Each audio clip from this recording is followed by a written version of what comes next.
So I want to talk specifically about Lori's shoulders.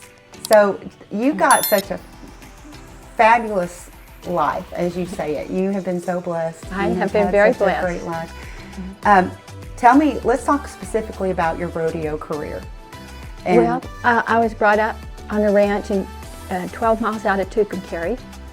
I have two sisters. We're just a year apart, and my dad, he really needed 3 boys instead of 3 girls. Good morning, Green Country. This is Missy coming to you with a very, very special episode today. I am on location. This is our first on location episode that we've had the opportunity to do. And you know, they say that behind every good cowboy is a equally or better cowgirl. Well, today we're going to see that exactly that it's true.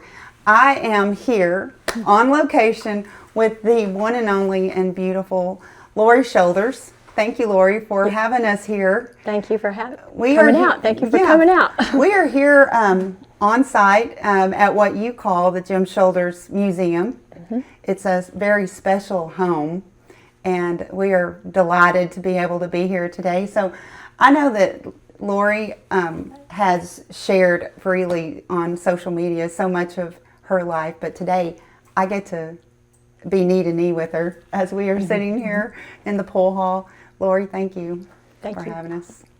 Glad to be here. Yeah. So tell us, as we get started, tell us about this place that we're in, this special home to you.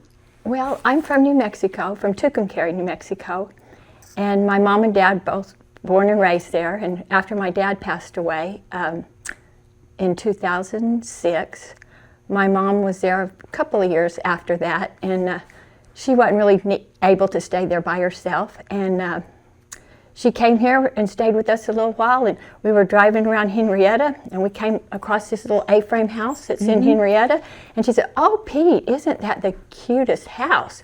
And I says, "Yeah." I says, "Let's go look at it." And we went in and looked at it, and right then I thought, I'm just going to build that house for her. And so she lived with us for 6 months, and then we built this house for my mom, and she lived here 6 years. And it is just full of memories. I mean, the walls are covered with, from ceiling to floor, with photographs of Marvin, Sharon, MP, and you. So I want to talk specifically about Lori Shoulders. So you got such a fabulous life, as you say it. You have been so blessed. I have been very blessed. A great life. Tell me, let's talk specifically about your rodeo career. Well, I was brought up on a ranch in 12 miles out of Tucumcari.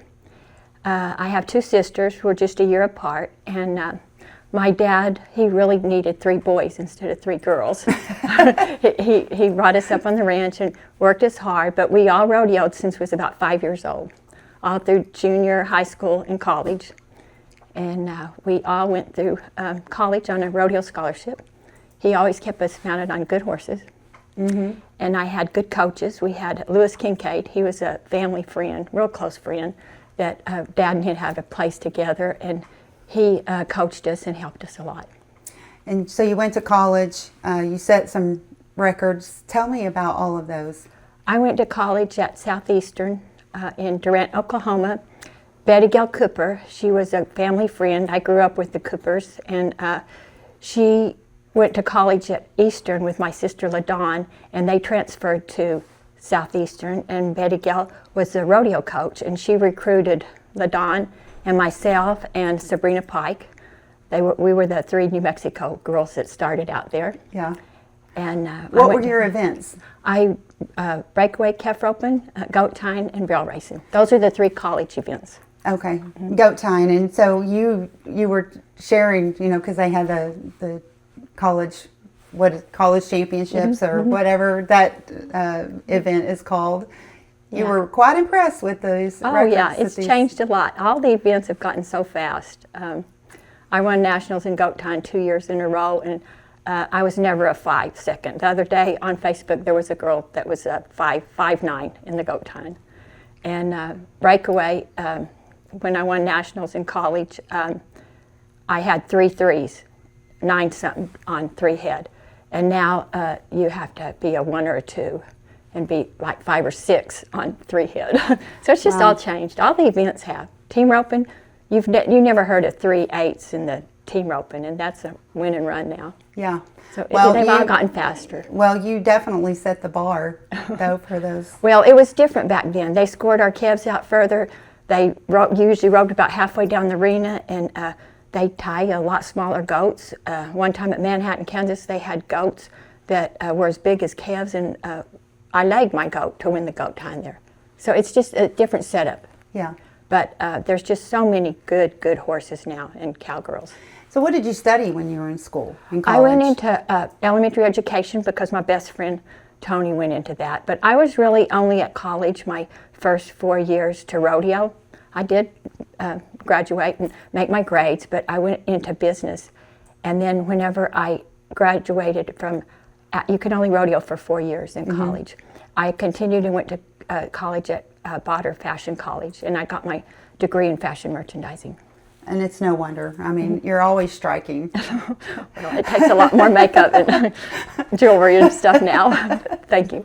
Yeah, your whole family. I had a beautiful mom. I had the best rodeo mom. She was beautiful inside and out, and she went everywhere with me, with my rodeoing, all my nationals. I went to 8 nationals. She went to all of those with me. And then even when I quit rodeoing, she went on trips with me when I started flying. She just loved to go. And I want to know about that. At what point did you decide to transition careers? Go from fashion merchandising? After I graduated at Botter Fashion College, I worked for Sanger Harris. And I worked in Arlington a year, and then I moved to Albuquerque when they opened the Sanger Harris there.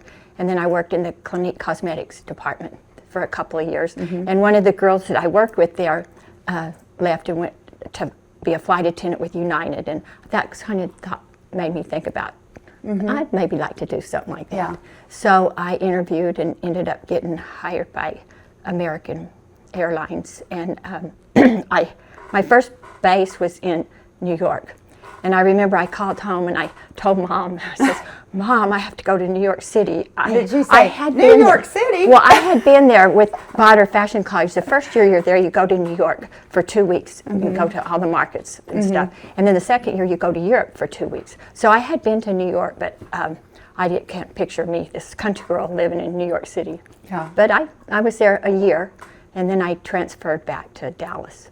And I was there a few years. And then I was in Chicago about 10 years, and then I transferred back to Dallas, and I was there 10 more years. I flew 34 years. So would you recommend a career? Well, it's changed now. It had changed even when I started. Back in the day, you had to be a certain weight, certain height. You had to have a nursing degree a long time ago, and it's all changed. But even since I retired 5 years ago, it's changed a lot. It's not as glamorous as it used to be. I don't know if it's just the people that fly in the airlines, but it's changed a lot. But I would highly recommend it. I've been all around the world. I've been to South America, I've been to India, I've been to Russia, I've been all over China, Japan. I've seen the world, and that's the best thing about it. Yeah, that's I just extraordinary. read books and see movies, and I think, I've been there. I've seen that. You know, it's just... That's not something that many people, certainly not myself, can say that we've been all around the world. I'd highly recommend it. It's a good job. You start out, you don't make pay's not good. I had to live in New York City. I had 4 roommates there that year, and you're on reserve several years. You're a very controlling job at first, but then you can commute after you get off reserve. Thank goodness I had a commutable job. I commuted from Albuquerque, and I commuted from all around here. Marvin and I did 4 different places that I commuted from to Dallas. Well, now let's get down to the juicy part. What? What? So there's a picture here on the wall, and it's of you back when you were doing your at post-college. You were going through your fashion merchandising and everything. It's a beautiful photograph. It's actually behind me. I'm not going to turn, but if you can see it on the film. I asked Marvin, MP, as you call him, earlier, I was like, who is this beauty back here? And he said, in sincerity, that's my life.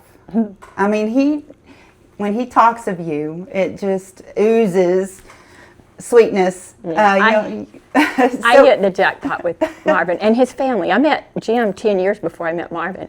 He was sponsored by Miller Brewing Company, and he was at all my rodeos here in this region in Oklahoma. And then he was at Bozeman, Montana, the year that Sabrina Pike and Cindy Perrin and I won Nationals women's team. And he was there, and I have pictures of that. Yeah, I've seen those. I love seeing that and reading all of the captions that you include on those. So, how did you meet My Marvin? best friend, Diane Cox, it's Fancher now, she was my roommate in college, and after we got out of college, she married Carlton Fancher, and he's the one that told Marvin, he worked for Jim, Carlton did, and he told Marvin that he had somebody that he needed to meet. Yeah. And we tried to get together several times at the lake, everywhere, and it just never worked out. Jim always had Marvin doing something. And then we finally did meet in 1990, and we met and married in 3 months. So we did. You just knew it was supposed to be? We rushed everything. Yeah. We didn't live together our first 6 months, and I've flown for 34 years, and he's maybe flown with me 5 or 6 times. He did not marry me to fly free, but he did back then because we had a commutable marriage. Yeah. And I was having to come here all the time. And we got married so he could come to Dallas and see me. Yeah, yeah, that's so awesome. We had we were brought up the same on a ranch. We both rodeoed, we both love animals. I think that's why our marriage worked, because we were brought up so much and we like the same things. Yeah, you certainly do. And having Jim and Sharon as a mother and father-in-law, that helped a lot too. I got to do a lot of things because of them. Yeah, I would say that you have. So if you could go back and live one day of your rodeo career or your airlines career, or what day would you go back and be able to repeat? Well, one of the happiest times in my rodeo was, Mom was with me both times, is when I won the all-around in Helen, Montana in 1977. That was a big time in my life, and Mom was with me. And then she went to all my rodeos. I have 4 years in college. First one was at Lake Charles, Louisiana, and then the next 3 were in Bozeman, Montana. And I had some success there. We won the girls' team. I won the breakaway, and she was there with me. I guess that's the most special. But then Marvin and I, after we married, I didn't have any horses then. And I married him, and so I started back getting colts from my dad. And then I had a nice horse and had him trained for roping, and we got into team roping. And we team roped for, I don't know, probably 20 years. Is that right? And I did not know that. I didn't know and one of that. the most special times was we got to rope at the Fort Worth Stock Show and Rodeo in the Justin 125-year celebrity team roping. Oh, And that was is something. I special. got to ride stirrup to stirrup with George Strait. Him and Bubba roped with it, and it was just a real special time. Yeah. And that was one of the highlights of our team roping. You have just done so much living. That is so fun. Well, I'm very blessed, all that I've got to see and do in my life. So we have a few little friend connections. We have to give a little shout out to our friend Brady back in my hometown. Not technically my hometown, but where I raised my family in Wichita Falls. So Brady Crumpler, if you're watching I have to tell you something kind of funny. The first time I met Brady, I think I was a sophomore in high school. I was at a 4-H meeting, and I had been helping my dad suture a mare, and I passed out, hit my head, had a concussion, was in the hospital 2 weeks. I came home, and you had to go to all the 4-H meetings. There's so many to be in the 4-H rodeo. So I went. I was not doing good, but I went, and when I left there, I got up. I went out and got in the truck, and I ran back in to get Cole out, and I passed out and went through a plate glass window, and I about cut my foot off. I cut all my ligaments and tendons in my right foot, and I was in the hospital there, And Vern, my brother-in-law, was a bull rider, and he was traveling with Brady, and they stopped by the hospital there to see me. So I was there in the hospital with for several weeks. For the first time. So we go back to when I was a sophomore in high school. Well, speaking of breaks and cuts and all of that, you had a pretty bad break. Yes. It's a good thing my mom had good health insurance because I was an accident prone. Were you? Very much so. Well, last year you fractured your wrist. And that wasn't even horse related. All my other ones were. I fell over the dog stairs and broke my arm. But I had a lot of injuries growing up. I hit a barrel one time and busted my knee open in Albuquerque, and I came home and the doctor just put a bandage, those little, not really stitches, but holds it together. Yeah. And I was practicing goat tying, and a goat hit it and busted it open, and I didn't go back to the doctor, and I ended up getting gangrene in my leg. And I was in the hospital 2 weeks with my leg up in this contraption to get the blood count down, or they was going to have to amputate my leg. So that's how accident prone I am. I've had a lot of injuries. Well, you fell into a good path anyway. So definitely have had an interesting career for certain.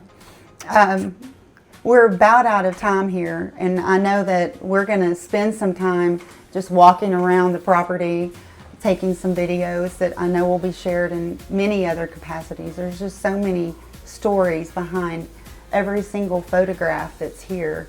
Is there anything special that stands out that you, as you look around, that a funny story or a particularly special moment that well, whenever after my mom passed away, Marvin never did come down here, and I got the pool table put here. It wasn't always the museum.